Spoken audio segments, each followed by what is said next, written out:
Unlock Season 14 with the key of imagination. Beyond it is another dimension. A dimension of film, a dimension of scares, a dimension of discussion. You're moving into a land of both humor and substance, of facts and intros. You've just crossed over into the Horrific Podcast. So we're back with another episode where we are talking about an episode of the Twilight Zone and how it has impacted other movies in the horror genre. And I know that sounds like a very niche topic, but that's exactly what Season 14 is, and I think we needed it. You can say that again, man. I needed to have a niche this season for sure. It's going back and rewatching Twilight Zone episodes, to me, it's almost like eating chicken soup at your parents' house in winter. There's just something kind of cozy and homey about it. 100%. Without a doubt. And it's also been fun going back and talking about these through the frame of horror movies. Like, that's kind of our bag, you know? And that's almost like added a new thing to look for in these episodes that we've seen a bunch of times. So it's refreshing and it's fun and I'm having a good time. Yeah, and I think one of the things as well with this is, like, even though we do enjoy watching Twilight Zone, it's not like we watch it and talk about it every day, all day kind of thing, you and I. Mm-hmm. And so it's just kind of cool to discuss it with you, too, to, you know, talk about some of the episodes we enjoyed and what they influenced. So I like it. I like it so far. Yeah. I'm also developing real strong opinions on people who do or do not acknowledge that they were influenced by the Twilight Zone. Same. Yeah. It's the equivalent to how much I didn't know about cults before our last section to what I feel like I know and how I feel about that towards the end of now this you got section. Opinions. Yeah. It's the exact same thing where it's just like, I think I've said it at work, where it's just like, if you stole the idea, just let them know where you got it from. It like doesn't matter at all. Yeah. So this week we watched an episode called Mirror Image, and this was actually from season 1, episode 21. It came out in 1960. And you could definitely tell that this one was earlier on because the film quality was noticeably worse than the last couple that we watched. Oh, yeah. Yeah, it's funny because, like, I noticed that on a lot of older shows, like Andy Griffith, where it's just like one randomly in the first season, it's just like terrible quality. Mm-hmm. And you know, like, oh, that 100% had to be like recorded like even earlier in the season than what we got now. Yeah. I just assumed that the studio didn't want to put money into it. They didn't believe in Rod yet, but who knows? Yeah, that's a real possibility. But it also took me a while to realize that the lead was Vera Miles, who was also Lila Crane in Psycho. So she was really popping off in 1960. She was. Yes, she was. I actually read up about her. Oh, cool. She's from Oklahoma. Really? She's from that area we don't talk about in the Panhandle. Oh, no. She's the furthest county in the Handle is where she was from initially. Yeah. I think she technically grew up in Kansas, too. Poor girl. Even worse. Terrible life. Yeah. My sympathies to Vera Miles. Yeah, in fact, when I saw it, I was like, oh, it says she was from Oklahoma. And I was like, oh, I want to see. And I saw it was like, I don't know if it was Big Cabin or something like that. I don't know the names over there because, like, legit, we don't talk about those people. Mm-mm. And I saw that and I clicked on it in Wikipedia. It showed me the county and I was like, people do live out there? Like, I thought it was just make believe this whole time. I mean, if you can call that living, let's be honest. Yeah, that's true. Yeah. Ugh. Yeah. But anyway, in this episode, Vera plays a woman who is waiting at the station for a delayed bus. When she asks an employee when the bus is due to arrive, he gets mad and tells her to quit coming up and pestering him every few minutes. The catch is that she'd just arrived. This turns into a series of strange events where she catches glimpses of another version of herself who she is convinced is her twin from another dimension who is there to replace her. She meets a stranger who is supportive at first, but eventually has her committed, before having an odd experience of his own. It was interesting to me that this one also had to do with other dimensions, and that just being a thing people knew about. Mm-hmm. we talked last time about how, like, what are the odds that someone in the 60s would even be aware of other dimensions being a thing because they didn't have the MCU to talk about multiverses and stuff. Mm-hmm. So, yeah. Good okay, on, you proved me wrong. There, you have it. Oh, I'm not saying I proved you wrong. You happy? I'm just saying even Marvel owes the Twilight Zone. I'm so sorry, dude. Well, no, it's true though. Did you read about how he came up with this idea, Rod? No. Serling?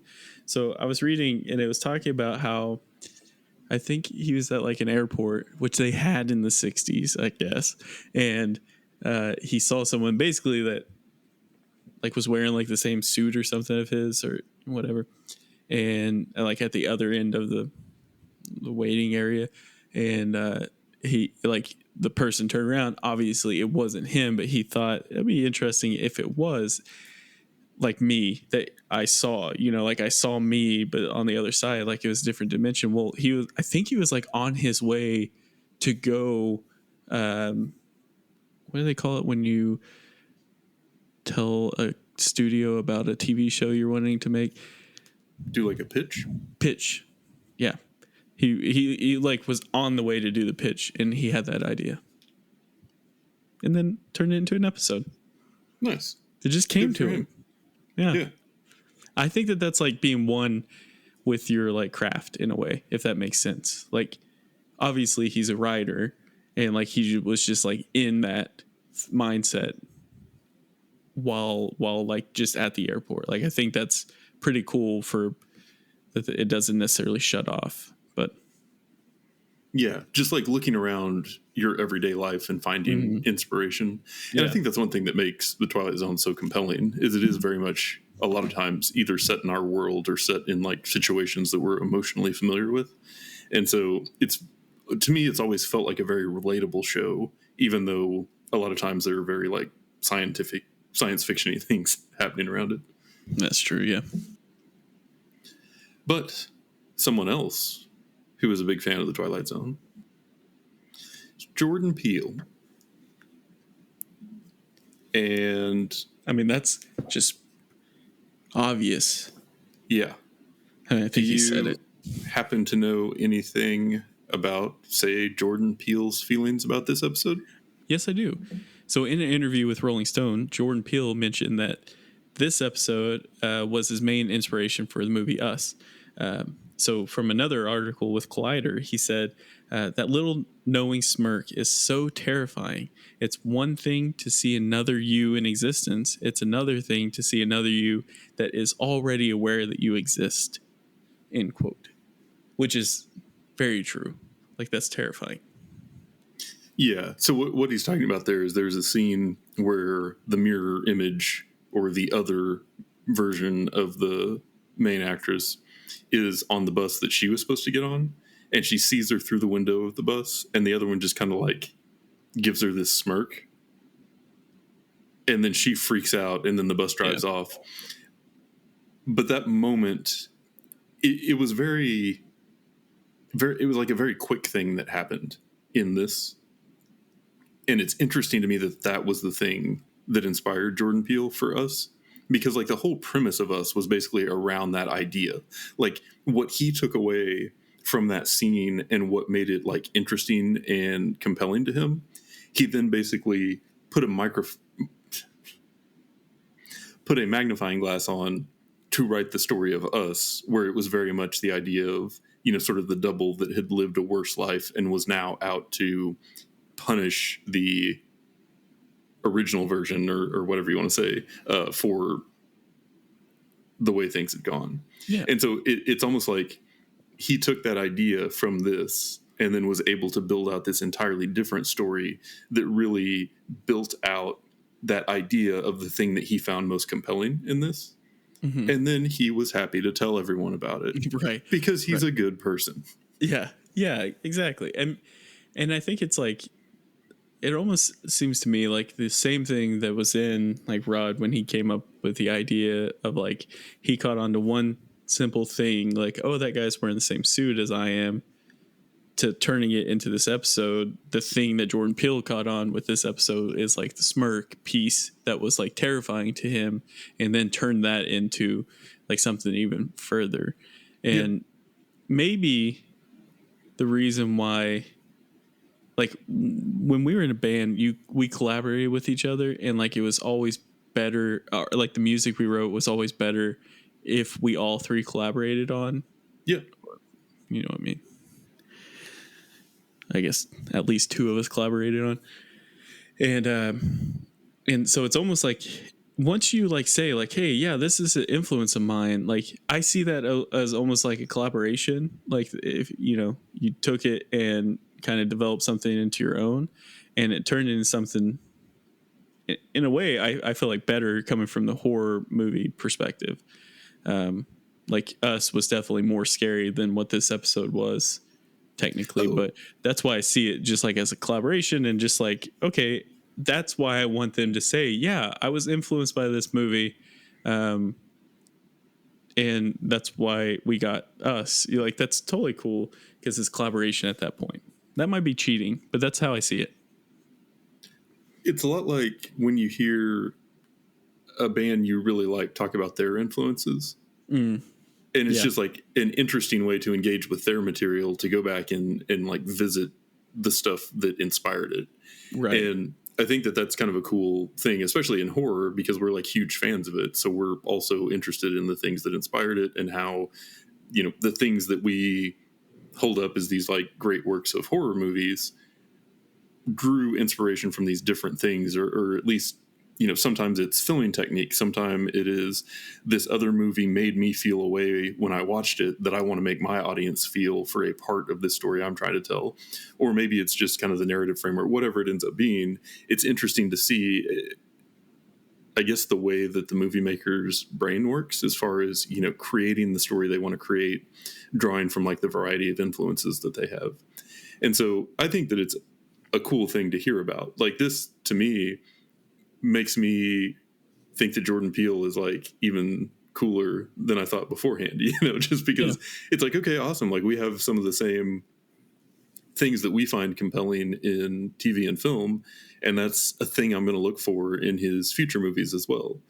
And so it's just a different way of engaging with it, I guess, at the end of the day. But to your point, I think, Us obviously was way scarier than this, and it was meant to be. I mean, like he set out to make a horror movie based on kind of this general idea, and I think that it was pretty effective. And so, it was cool to see almost like this being a similar take on the concept, but more Twilight Zone-y and less horror.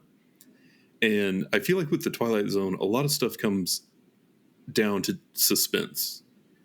And so it's not really like horror so much as it is you're kind of weirded out, or you're trying to figure out what's going on. It's like kind of a combination of like mystery and also a little bit of dread.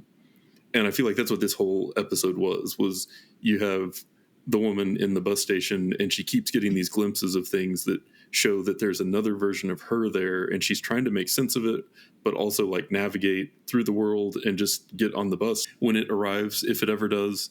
And then there's that scene where she opens the door to leave the bathroom and then jumps back in fear. And then she's standing in front of the door looking at the mirror, and then you're seeing her reflection in the mirror, but also the reflection of her sitting on the bench outside. And I thought it was really cool that they showed that, where it was like really obvious that they were in fact the same person. It wasn't just like people were saying, oh yeah, someone looks like you is here. Yeah. It's no, this is real and this is actually happening. And I thought that was very much a Twilight Zone thing, because it went from, this is just kind of like psychological, like mess with your head type stuff, to, oh no, the weird thing is really happening, and now the characters have to deal with that. And that's one thing that I think in general the Twilight Zone kind of follows through on, and that I think makes really compelling television.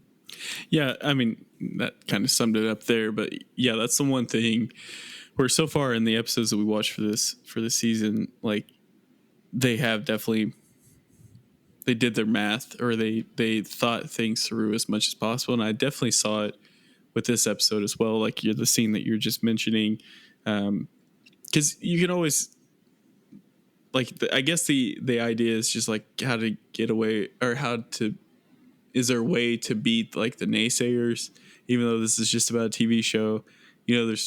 I'm one of them where it's like, no, you wouldn't ever smoke a cigarette like that in real life. There's gonna be people like me out there. In this, it's like, well, you kind of cover the bases here. I don't know what to do for you. I do want to normalize being able to just be shitty like that when you're at your job, like the guy who was working at the bus station initially, like he was just a dick right off. And I think that should be a thing. And that's what we're missing in this world. I just wanted to point that out to everyone. Like more people being like blatantly mean and less like fake nice, yes, but kind of mean. It's kind of the same thing where it's like, if you're going to be mean, just own up to it and be mean. Embrace it. Mm-hmm. No phoniness around here, but I think the idea of the smirk, I don't know if that was like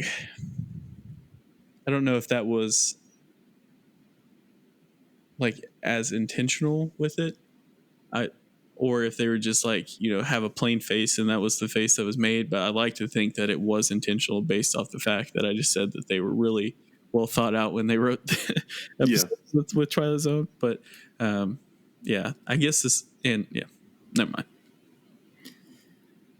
No, I thought it was really good. And whether it was a choice that the actress made in the moment or whether it was something that, that Rod had in his mind from the beginning, I thought it was like super effective just because of the idea that it's not just that the other person exists, it's that she's here to take my place in society, which leaves me with nowhere to go.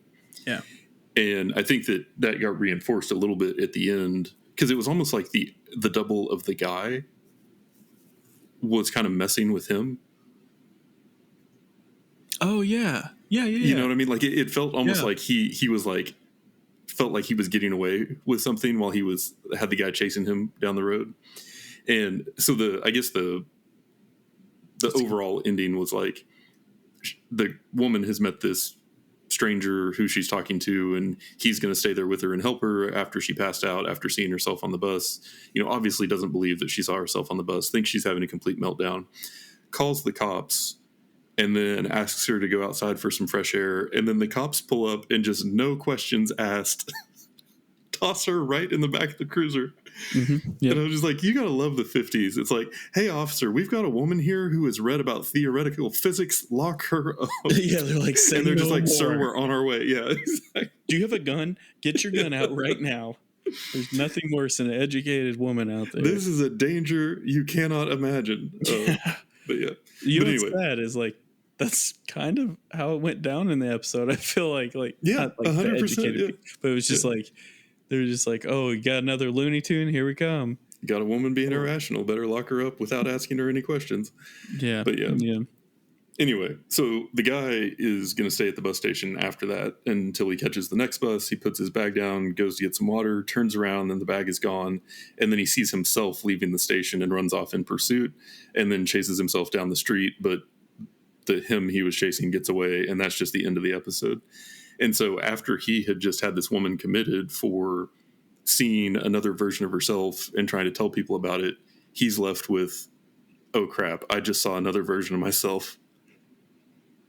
I can't tell anyone about it or else I'm going to get locked up too. It really was that kind of Twilight Zone twist right there at the end where you just feel kind of like uncomfortable because you're like, man, if I was in that scenario, I would be very confused about how to proceed.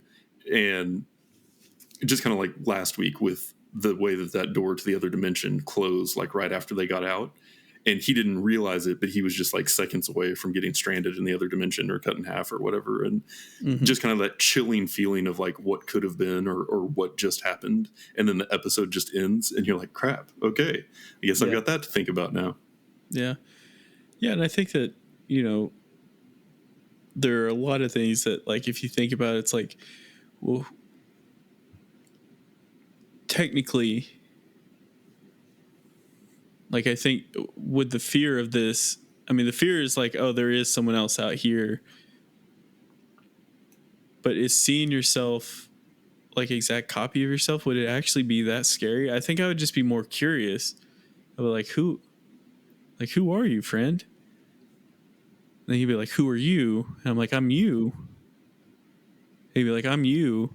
And then we'd just be friends at that point. Do you know what I mean? Like, I think that I would just be more curious about why is that a thing and less scared. Yeah.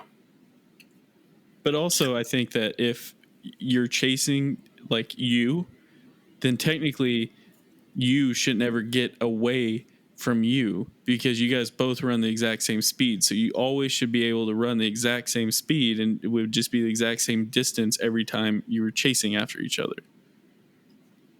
Counterpoint, if you had a head start, you could never catch you. No, but it'd always be 15 feet apart or 30 feet apart or 40 feet apart. Yeah, until you give up. And I would never give up, so he would never give up. So we'd just be running forever at the same distance. I'm just saying, if I ever stole my bag, I would chase me. Well, where I'm getting at is it makes sense that this took place in a bus depot because they're probably chasing after each other, but they're like, hey, let's just take the bus so we don't have to run so fast. And then one could sit on the front of the bus and the other could sit on the back of the bus, and then they would be just hating moving. Yeah. Just like hating the fact that guy's up there. He's just like, yeah, I can't wait until we stop and this door opens. I'm going to chase after you again. Yeah. But your reaction to the door opening would be about the same. So then you'd just run and keep the same distance. So there's no winning for anyone in any of this. No, my fat ass wouldn't run. Mere fat ass. Neither would his. Life. Yeah, that's what exactly. I'm saying. Yeah. Yeah. This one, though, I think like the whole concept, like they did like set the tone too, because it was like rainy in the bus depot. It was empty. You had this weird dude reading a magazine. I'm pretty sure he was reading from the right to left, but that's neither here nor there. But, like the concept itself was pretty,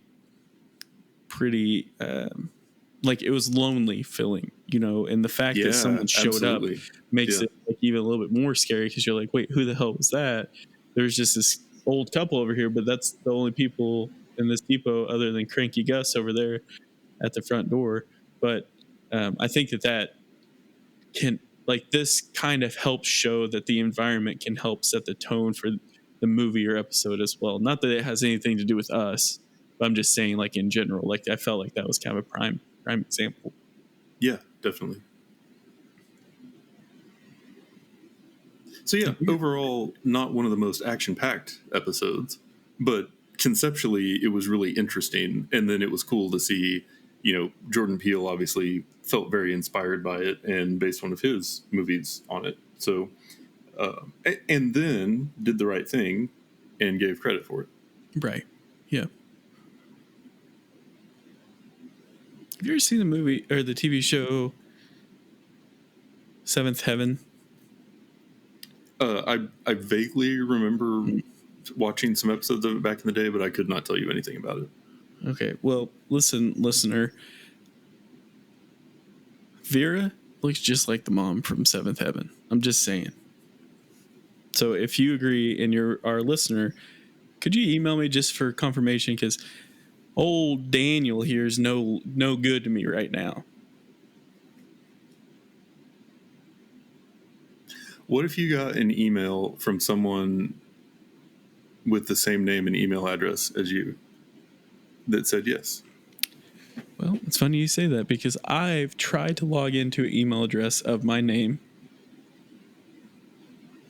and I'm 99% sure I either created that when I was drunk and forgot, or I was trying to reset the password of someone else's email address.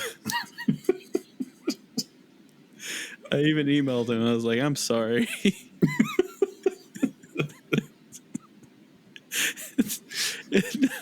Yeah, that's a thing for real. And I have a very unique last name. That's true.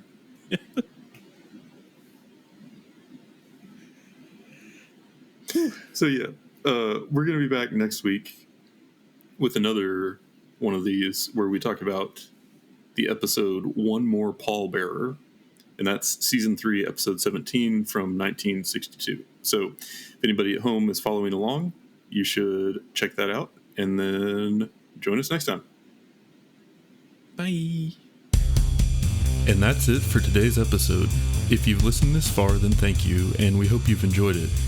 We're always looking for new ideas, so if you have any questions, comments, or movie suggestions, please send us an email at thehorrificpod@gmail.com. Or hit us up on the IG. That's what the kids call Instagram. Just search for The Horrific Podcast. Thanks for listening.